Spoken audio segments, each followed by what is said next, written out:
জানানোর জন্য আজকে আমি দাঁড়িয়েছি। কারণ হচ্ছে যে আমরা মধ্যবিত্ত এমন একটা পরিস্থিতিতে আছি, আমরা না উচ্চবিত্তদের কোনো ত্রাণ পাই, কোনো কোনো ধরনের দান পাই, নিতে পারি, বা আমরা টিসিবির কাছে যে দাঁড়াতে পারি না, আমরা উচ্চবিত্তদের কাছেও হাত করতে পারি।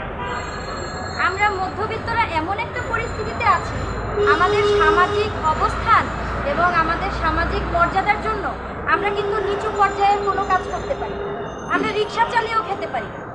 অথচ একজন রিক্সাওয়ালার থেকেও আমার বেতন কম। আমি একজন মাস্টার্স পাস মেয়ে হয়ে আমার বেতন ছিল 20,000 টাকা, আর একটা রিক্সাওয়ালা মামার ইনকাম হচ্ছে মাসে 30,000 টাকা। কিন্তু তার জীবনযাপনের ব্যয় কিন্তু আমার মতো নয়। সে হয়তো একটি ক্ষুদ্র বাসায় থাকে, তার বাসা ভাড়া খুব বেশি হয় না, সে হয়তো দেখা যায় যে সে শাক ভাজি, একটা ভর্তা বা কখনো হয়তো পান্তা ভাত খেয়ে থাকে। কিন্তু আমি কিন্তু মধ্যবিত্ত পরিবার, আমার সন্তানটা হয়তো মুরগি ভালোবাসে বেশি, বা হয়তো একটা বড় মাছ ভালোবাসে বেশি। আমি আমার স্বামী বা আমার পরিবারের অন্য সদস্য হয়তো একটু কম খেয়ে আমি হয়তো বাচ্চাটাকে একটু ভালো এবং বেশি খাওয়াই। ব্যাপারটা এরকম হয়। আমরা মধ্যবিত্তরা কি করি ভাই? একটা দুঃখের কথা বলি, আমার পকেটে পয়সা থাকতো না, আমি অফিস থেকে অর্ধেক রাস্তা হেঁটে বাসায় আসতাম। আপনারা জানেন আমার অফিস ছিল গুলশানে, আমার বাসা হচ্ছে মগবাজার। হাতিরঝিল চক্রাকার বাস সার্ভিসের ভাড়াও কিন্তু বাড়িয়ে দিয়েছে অনেক বছর ধরে, করোনার পরপরই এটা বাড়িয়ে দিয়েছে।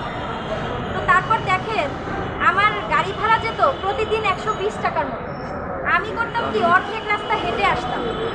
অর্ধেক রাস্তা হেঁটে এসে আমি 60 টাকা আমি বাঁচাতাম।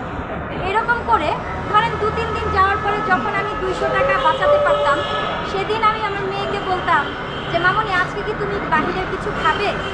সে যদি বলতো মামনি আজকে একটা কেক নিয়ে এসো, বা একটা চিপস নিয়ে এসো, বা একটা আইসক্রিম নিয়ে এসো, সেই জিনিসটা আমি অর্ধ রাস্তা অফিস থেকে পায়ে হেঁটে টাকা বাঁচিয়ে আমার সন্তানকে সেটা দিতে হতো। তাহলে এই যে আমরা মধ্যবিত্তরা, আমরা ঠিকভাবে শ্বাস নিতে পারি। শ্বাস নিতে গেলে আমাদের কষ্ট হয় কেন জানেন? এই যে বাজার মূল্য, বাসা ভাড়া, খাওয়া খরচ, চিকিৎসা খরচ, বাসস্থান খরচ, খাদ্য খরচ, সব কিছু মিলে আমাদের উপরে যে চাপ, এই চাপটা আমরা মধ্যবিত্তরা নিতে পারি।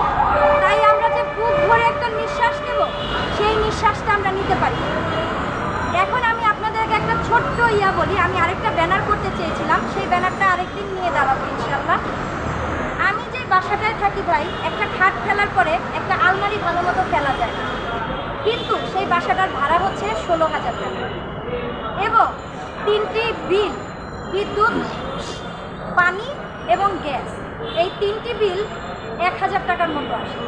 তাহলে 16,000-এর সাথে 3,000 যোগ হলে কত হয়ে গেল?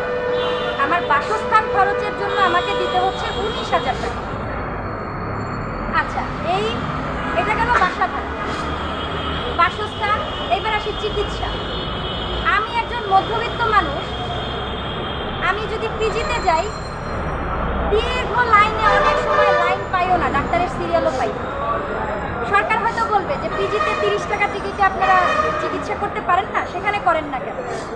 ভাই, আমি মধ্যবিত্ত বলে কি আমাকে শুধু পিজিতেই যেতে হবে? কেন? আমি কি একজন ডক্টরকে দেখানোর আশা পোষণ করতে পারি না?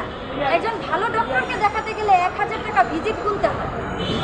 কেন 1,000 টাকা ভিজিট আমার সম্ভব হয় না? বিধায় আমি তখন দেখা যায় পিজিতে কোনো রকম, তারা ওভাবে ভালো মতো দেখেও না। আমি পিজিতে চিকিৎসা নিয়েছিলাম, তারা বলে আপনার মাথা ব্যথা, ঠিক আছে এই ওষুধ খাবেন, এই করবেন, রোদে যাবেন না, এই সেই বলে 30 সেকেন্ডের ভেতরে ছেড়ে দিন।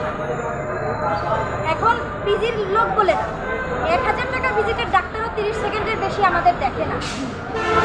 আচ্ছা, তারপর আপনি ঔষধ কিনতে যান, ঔষধ প্রথমত আমরা ঔষধ নকল, তার উপরে ঔষধের মূল্য অনেক বেশি। তাহলে এই যে চিকিৎসা খরচ, এই খরচটা মনে করেন মাসে যদি আমার পরিবারের একজন সদস্য অসুস্থ হয়ে যায়, তার পেছনে 3 থেকে 4,000 টাকা চলে যায় চিকিৎসার খরচে।